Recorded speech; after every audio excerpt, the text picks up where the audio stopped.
One lore fact about every champion. Some of these will shock you, so watch until the end. Aatrox killed the aspect of war while it was inside Atreus. This makes Aatrox the only person known to have killed an aspect. Ari is over 100 years old and the last of her tribe of Vastaya, the Vasani. Shen is the Eye of Twilight. Kennen is the Heart of the Tempest, and Akali was supposed to be the Fist of Shadow following her mom, but she left the Kinku before this could happen. Akshan has actually died once and was revived by the same weapon he uses now. After escaping the Reckoner's arena, Alistar is a sort of vigilante and is looking for the girl that helped him escape. Amumu's lore is that there is no real lore, because he's so old the only things surrounding him are fairy tales, and the only constant in these fairy tales is that he's lonely and that he used to be an emperor. Anivia once favored an Avarosan war mother who saved a hawk from being eaten by a wolf, and in turn Anivia watched over the war mother and saw her to live to be 100 years old. Annie's biological mother had the same aptitude for fire magic that she does, and escaped from the Ravenbloom Conservatory, the same place where Annie lives now. Aphelios isn't actually a mute, but it's only a side effect of the potion he drinks, but because he's on the potion nearly 24/7, he's mistaken to be permanently mute. Ash and Sejuani used to be best friends, and Sejuani used to live under Ash's roof every now and then when they were children. Aurelian's soul wasn't always a dragon, but it's just a form he chose to appear as when he descended on Runeterra. My theory is that after getting imprisoned, he was unable to change forms again. Azir is actually a lot younger than most of the other Ascended. For example, Naxxon and Renekton had already been Ascended for hundreds of years before Azir was even born. Bard is canonically the same power level tier as Aurelian's soul, as both are celestial beings who were present at the beginning of the universe. Belveth being a thing is the Shuriman equivalent of Judgment Day. Blitzcrank once committed a terrorist attack by accidentally destroying an entire factory. Brand is actually a tragic victim of his circumstances, and despite Ryze's best efforts, he succumbed to the world runes just like everybody else. Braum has fought against Tryndamere to a standstill in the past, and is rumored to be the one who introduced Tryndamere and Ashe to each other. What we see Caitlyn wearing in her default skin are her normal office/city work clothes, but this is what her field clothing actually looks like. Everyone Camille has ever loved is dead, except for her grandniece who is now the head of the clan. What the relationship between the two is like is still unknown. Despite being a member of the Black Rose, which is like the League of Legends version of the Illuminati, and an overall sociopath, Cassiopeia once killed a Noxian soldier who was a serial killer, seemingly out of disdain for his actions and also just because she could. Cho'Gath only has 2 paragraphs of lore, come on. Corki also only has 2 paragraphs of lore. The only fact I could find is that he used to be friends with Heimerdinger. Darius is implied to have had a son who died during the Ionian campaign. Diana is not born in the Rakora tribe. Rather, she was found at the foot of the mountain by the Rakor when she was just an infant. The origin of her parents is still unknown. Despite his comedic presentation, Mundo has one of the darkest stories in League. He's a mentally deranged serial killer who kills indiscriminately, including once having an attempt at Echo's life. Draven, despite his alpha persona, once ran away in fear from a gigantified bunny. Echo's time powers are a blessing, but also a curse. Case in point, he had to watch his best friend die over and over again as he desperately tried to save his life in vain. Elise, while she isn't sacrificing people to Spider Cthulhu for immortality, lives in her abandoned mansion and acts as a curator of sorts for dangerous artifacts that she finds in the Shadow Isles, but the extent of her collection and the reason for doing so is still unknown. Despite common belief and what her voice lines would lead you to believe, Evelyn isn't a solo operator, but she has an entire BDSM sex slave gang of lesser demons at her command. Despite the rumors in the old lore, Ezreal and Lux never met before. If we assume that human family concepts apply to demons, Fiddlesticks is Evelyn and Tiber's grandfather. Fiora was about to get married to a member of the Crown Guard family, which, if it happened, could have possibly made her an in-law to Lux and Garen. Also, she killed her own dad. Fizz has no moral compass at all and goes from helping sailors reach home safe to trolling them so hard that they crash their ships and die. Smaller versions of similar beings to Galio have been created by Duran's descendant, but none have managed to gain sentience like Galio has. Continuing a concerningly recurring theme, Gangplank killed his dad on his 18th birthday and stole his ship. It's implied that Garen secretly knows about Lux's magical abilities, but stays silent out of concern for what would happen to her. Nar's place of origin, Nakutak Valley, was inhabited by transforming dinosaurs. The ability to transform seems like an evolutionary needed to survive in the valley, as almost all living creatures had it. Gragas once prevented a war between Ashe and a rival tribe by barging into the negotiations and starting a brawl, and subsequently getting drunk with everyone. Graves is super gay for TF. Gwen, after the events of the Ruination, is partying in a mansion which, I think, is what the Shadow Isles looked like before the Ruination. Unlike most characters pre-Ruination, Hecarim was an irredeemable asshole before the Ruination, and afterwards he became more of one. Heimerdinger has a lot of free time on his hands, which he uses to create giant mechanical death dinosaurs. Illaoi is the first truth bearer, who is like a prophet for Nagakeboros, to leave the Buhuru temple and spread the word to others. Aurelia's blade dancing fighting style is extremely rare as it combines her home province's dancing style with her unique blades, which are actually the shards of her family crest. She can levitate them through the dance and because she has a familial connection to the blades. Ivern grew and tended the tree which spawned Lilia. Also, he once reformed a Noxian hunter into not being a hunter anymore. Janna is said to be thousands of years old and has witnessed the rise and fall of many civilizations.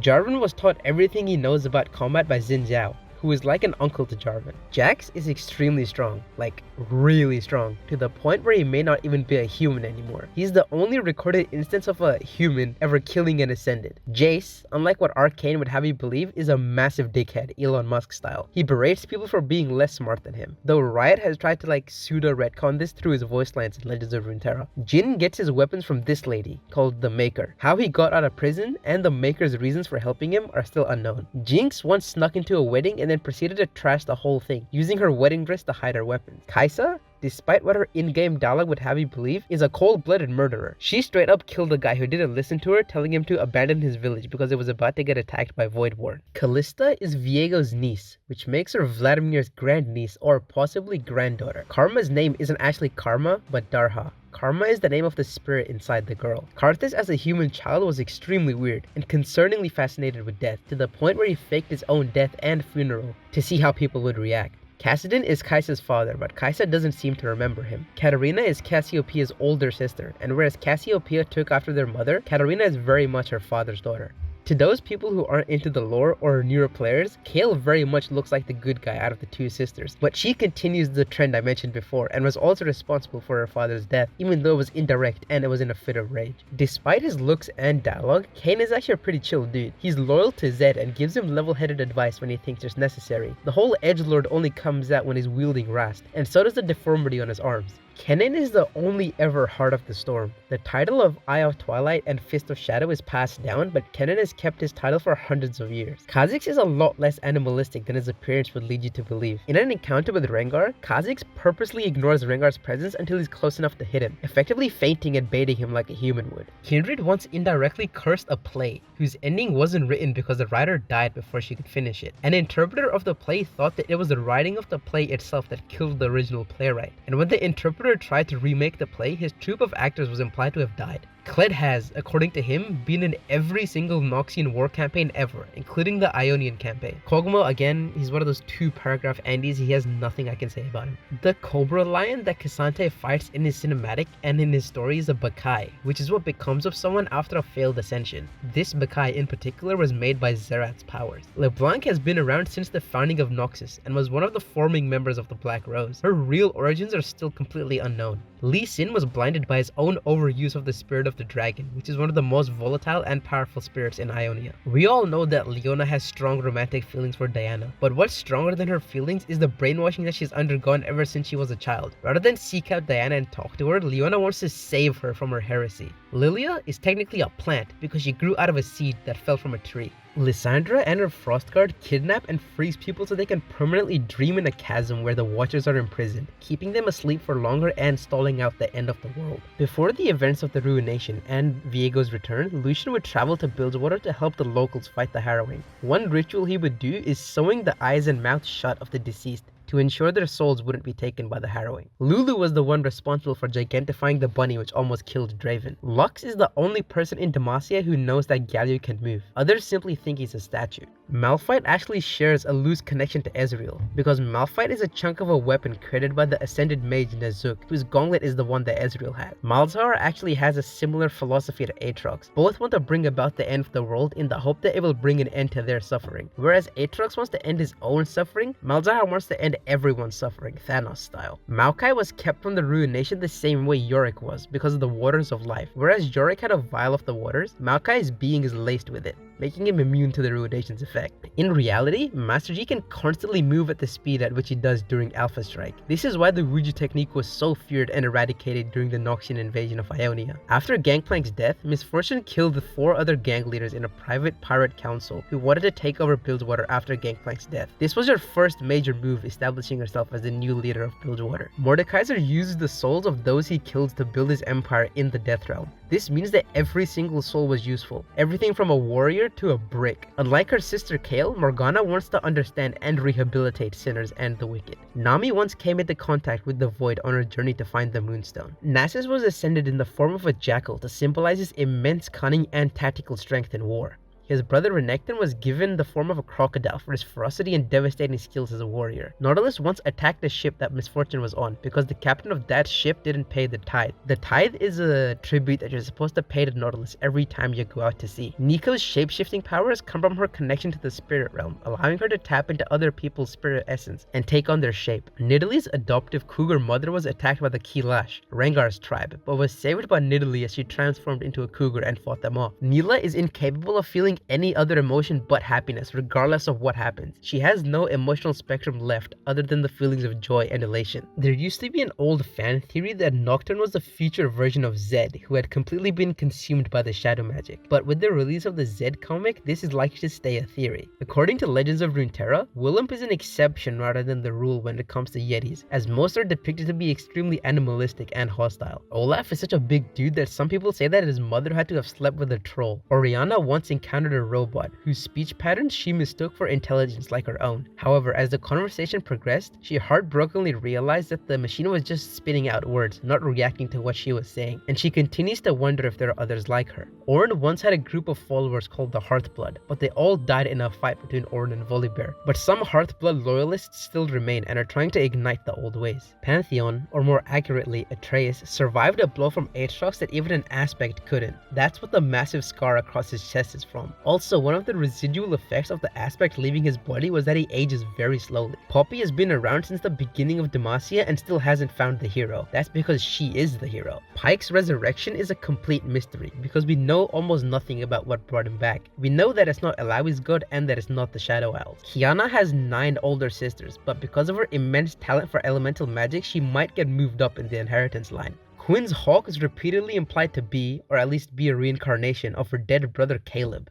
Rakan is a lot less fanatical about his mission and hesitates when he's with Xayah. This is because he's a lot more empathetic towards humans. Rammus is very similar to Amumu in the sense that his lore is just a bunch of theories as to what he could be rather than what he actually is. My personal favorite is that he's a primordial demigod and therefore a distant cousin to Ornn, Anivia, and Volibear. Rek'Sai is old, like very, very old, to the point where ancient Shuriman cave paintings depict her terrorizing the desert for countless generations. Rel's powers were enhanced by killing and using the magic of other children that she beat in combat. Renata Glask is holding the entire city of Piltover hostage without them knowing it. She's done this by planting her product in the home of every wealthy Piltovan with them being oblivious to its side effects. Because of this, Renata is a Joker level threat to Runeterra. Renekton was fully ready to sacrifice his own life for his brother. That was how much he loved him when he carried him up to the Sun Disk. The outcome of his ascension ritual was a complete shock to everybody. Bro, Rengar killed his own dad too. What the fuck is wrong with these people? Riven has hands down one of the best stories ever written in the League of Legends universe, and I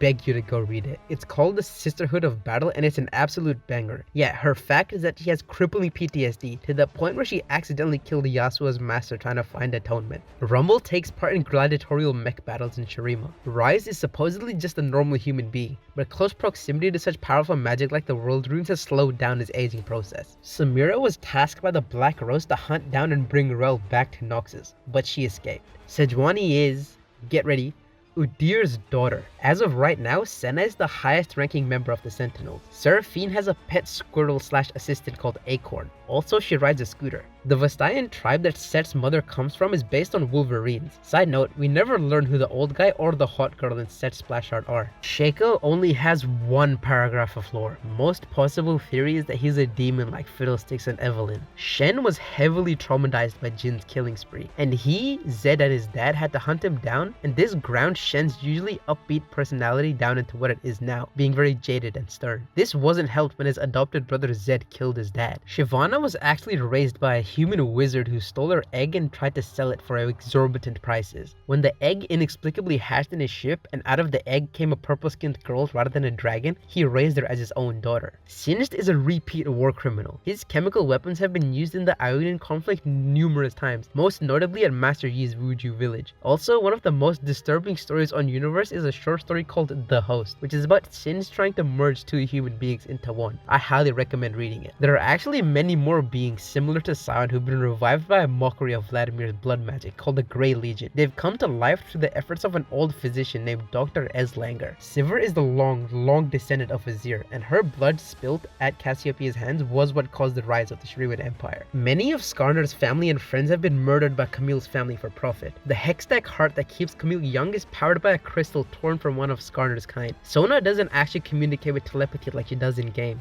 but rather she uses basic sign language because magic is heavily banned in Demacia where she lives. Soraka, like Bard and Aurelian's soul, is a celestial who's chosen to live among the mortals of Runeterra. Right now she resides with the Vastayan tribe on the slopes of Mount Targon, aiding them in herding Stellacorn and just chilling. Swain is contracted with the demon who's very similar in power to Fiddlesticks. The demon's name is Raum, but we still don't know what it's the demon of. Also, this leads to the question, how many of these primordial demons are sealed away in the Immortal Bastion? Silas routinely had to eat rats while he was in prison and was going to force feed one to the king during the rebellion. However, the king died before Silas could execute his plan. What actually killed the king is still unknown. Syndra is extremely volatile and powerful, as a person and as a magic user, to the point where the spirit of Ionia itself had to intervene and bury her deep underground. Tom Kench isn't actually the name of the demon, but rather a gambler who had a run-in with the demon a long time ago. The tale of the gambler is the go-to story about Tom Kench. Like we saw in the 2022 cinematic, Talia actually met Kaisa before, but what they don't show us is that Talia actually saved Kaisa's life by helping her climb out of a void-born hive circuit. Talon's kind of a weirdo. He has a knife named Katarina that he wants to use on Katarina. Tarek was really close friends with Garen, and Garen told him numerous times to get his shit together before something went wrong. But Tarek didn't listen, and what Garen was afraid was gonna happen, happened. Timo has a severe case of split personality disorder. One of his personalities is a light-hearted, happy scout that we hear in his voice lines, and the other is like in his Omega Squad skin, a cold-blooded killer with zero empathy or concern. Tristana refers to it as a line between chipper compatriot and unrepentant killer. After the Ruination and Viego's sealing, Thresh was finally able to leave the Shadow Isles and take his torture spree global, which is what we see in his recent cinematic. Tristana is the commander of Bandle City's version of the Navy SEALs. Trundle is actually pretty smart for a troll, and it's his smarts that allowed him to become the king of trolls. For example, he tricks another troll to slice his own stomach open during an eating contest. Tryndamere and his clan were nearly killed by Aatrox many years ago, and it's this encounter with Aatrox that's supposedly given Tryndamere his near immortality. Also, his arms are normal in the lore. TF is so gay for Graves. Twitch holds the record for the least amount of lore with only 4.5 lines. There's no explanation for why he's a big rat with a crossbow. Udyr can't only talk to animals, but he has the ability to read their mind too. Also, Spirit God Udyr is what he looked like when he traveled to Ionia with Lee Sin. Arguably the most metal character in League, tied with Mordekaiser, Urgot is the head of a cult-like following who revere his teachings of only the strong survive and the weak die. Varus has two dudes trapped inside of him functioning as a conscience, which the Darkin very rarely listens to. Vayne is a cold-blooded murderer who killed her own mentor and mother figure after Vayne found out she was a magic user, despite the fact that the mentor used magic to fight the monsters that they both hated so much. Despite his comedic presentation like Mundo's, Vhagar was once captured and ruthlessly tortured by Mordekaiser, forced to commit atrocities with his Yordle magic, to the point where it led him to go insane and change his appearance. Vel'Koz is thought to be the oldest Voidborn on Runeterra and the smartest. He holds the other Voidborn in a sort of disdain. Vex kinda has a crush on Viego, but she loses it when she learns about its motivation behind the Ruination. Vi's relation to Jinx is a lot more uncertain in the canon lore. The canonicity of Arcane is still a topic of contention for the 7 people who still care about League lore. Viego was never meant to be king, but had a lot of older siblings similar to Kiana, but they all died to assassinations or natural causes, and he became the king by chance. But due to his lack of proper education and training in how to be a king, he was a pretty bad one, which led to the assassination attempt that took Isolde's life. So technically, Viego's responsible for his wife's death in the first place. Victor is also a pseudo-cult leader, with the poor people of Zone offering up their limbs and organs in Progress Day, hoping to get an augment and forward the glorious evolution. Vladimir was taught his blood magic by Darkin, and he uses it mainly to stay young and to pull the strings in Noxus from the shadows with the help of the Black Rose. And like I mentioned before, he's also Viego's uncle. Volibear's followers are extremely grotesque weirdos who are half animal, half people, whose brains have devolved into their bare instincts. The Earth Sign, as they're called, are only contacted by the extremely desperate people, like Sejuani. Warwick is the only example of someone getting resurrected with science in the League lore. He had to die for his body to complete the transformation into his werewolf form. Wukong's real name is just Kong, but the Wu was added after he learned Ruju style from Yi. Zaya and Rakan once had a run-in with Zed to destroy an artifact that was halting the natural magic of Ionia. Zerath has an entire cult of followers which he imbues with his magic if he deems worthy. They're seen a lot in Legends of Runeterra, but most recently they had a run-in with K'Sante. Xin Zhao was supposed to guard King Jarvan III with his life, and when the king died, Xin Zhao was ready and willing to fulfill his promise and end his own life. But Jarvan IV stopped him as he needed his older friend's counsel to manage the rebellion. Yasuo was actually the less skilled swordsman out of the two brothers, but he was able to defeat Yone because of the wind technique. Yone and Yasuo aren't actually brothers, but half-brothers. They have the same mother but different fathers. Also, Yone still doesn't know what brought him back to life. Yorick was able to talk to the dead as a child. Also, the Maiden of the Mist is a fragment of Isolde's soul. She's just a cat, she doesn't really have any lore. Though Zac regenerates from almost all damage he takes, he can sometimes permanently sacrifice a part of himself to heal other people. Zed's name given to him by Master Kusha was Usan. Also, at this moment, Zed isn't the Master of the Order of Shadows, but he passed the mantle on to Kayn.